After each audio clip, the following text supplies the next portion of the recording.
बहुत समय पहले की बात है। एक राज्य में राजा धर्मपाल और उनकी रानी लीलावती राज करते थे।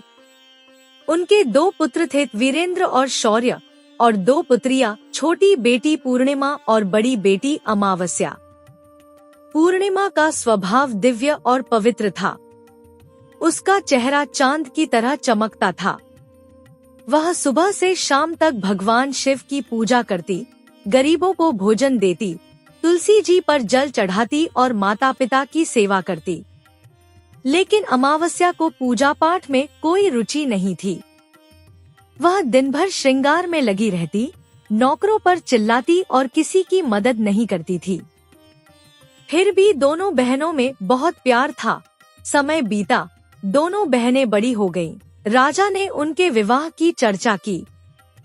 रानी ने कहा, पूर्णिमा की शादी किसी ब्राह्मण परिवार में करना, क्योंकि वह धार्मिक प्रवृत्ति की है, और अमावस्या राजकुमारी की तरह रहती है। उसका विवाह किसी राजकुमार से होना चाहिए। राजा ने भी यही किया। अमावस्या की शादी एक धनवान राजकुमार से हुई। उसे सोने चांदी, पालकी और नौकर चाकर मिले। लेकिन पूर्णिमा को केवल एक पुरानी साड़ी और एक तुलसी का पौधा देकर गरीब किसान से ब्याह दिया गया। एक दिन अमावस्या ने अपने महल में शिव चालीसा का आयोजन किया। गांव भर की महिलाओं को बुलाया, पर अपनी बहन पूर्णिमा को नहीं बुलाया। जब पड़ोसिनों ने कहा, चलो तुम्हारी बहन के यहाँ पूजा है, तो पूर्णिमा बोली, मुझे बुलाया नहीं है। लेकिन जब सब जिद करने लगी, तो वह भी चली गई। अमावस्या ने उसका मजाक उड़ाया, अरे गरीब बहन, जब बुलाया नहीं था तो आई क्यों? पूर्णिमा की आंखों में आंसू आ गए। उसने भगवान शिव से प्रार्थना की, हे भोलेनाथ, क्या पूजा करना, सेवा करना, दया करना सब गलत है? कृपा करके मेरी लाज रखो। पूजा समाप्त हुई। सबको प्रसाद मिला, पर अमावस्या ने पूर्णिमा को प्रसाद तक नहीं दिया। वह भारी मन से अपने घर लौट आई। घर लौटते समय रास्ते में पूर्णिमा को एक तुलसी का पेड़ मिला। वहाँ एक बूढ़ी माँ बैठी थी। उन्होंने कहा, बेटी, मेरा तुलसी का पौधा सूख रहा है, इसमें जल डाल दो। पूर्णिमा ने प्रेम से पानी डाला, चबूतरे की सफाई की और माँ के चरण दबाए। थोड़ा आगे एक शिव मंदिर मिला। वहाँ एक बूढ़े बाबा बैठे थे। बोले, बेटी, मंदिर गंदा है, क्या इसे साफ कर दोगी? और मुझे नहाने के लिए पानी ला दोगी? पूर्णिमा ने तुरंत सेवा कर दी। आगे चली तो काली माँ के मंदिर में पहुंची। वहाँ एक बूढ़ी माँ ने कहा, कोई यहाँ श्रृंगार नहीं करता, क्या तुम करोगी? पूर्णिमा ने पूरे मन से मंदिर की सफाई की, माँ का श्रृंगार किया और पूजा की।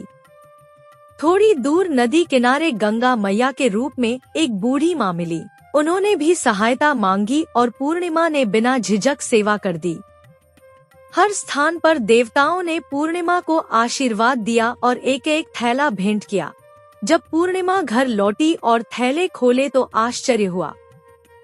पहले थैले में खाने पीने का सामान, दूसरे में सोना चांदी, तीसरे में धन दौलत, चौथे में अनाज और पांचवे में सुंदर वस्त्र। अब उसके घर में किसी चीज की कमी नहीं रही। उसने भी शिव चालीसा का आयोजन किया और सबको प्रसाद दिया, यहाँ तक कि अपनी बहन अमावस्या को भी। जब अमावस्या ने यह सब देखा तो वह भी लालच में पड़ गई।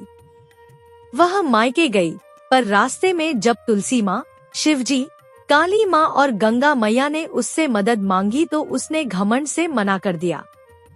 वापस आई तो थैले मिले जरूर, पर उनमें निकले मिट्टी, पत्थर, सांप और बिच्छू। अब उसे अपनी गलती का एहसास हुआ। रोते हुए वह अपनी बहन के पास गई और कहा, बहन, मुझे माफ कर दो।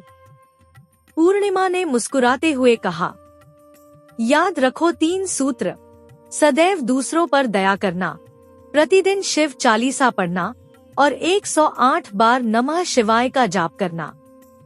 मित्रों, यह कथा हमें यही सिखाती है कि सेवा, दया और भक्ति से ही जीवन में सुख समृद्धि आती है। झूठा श्रृंगार और घमंड क्षणिक है, लेकिन करुणा और धर्म चिरस्थायी है। अगर आपको यह कथा अच्छी लगी तो कमेंट में लिखें हर हर महादेव और इसे दूसरों तक जरूर पहुंचाएं, ताकि सबको भगवान शिव का आशीर्वाद मिले।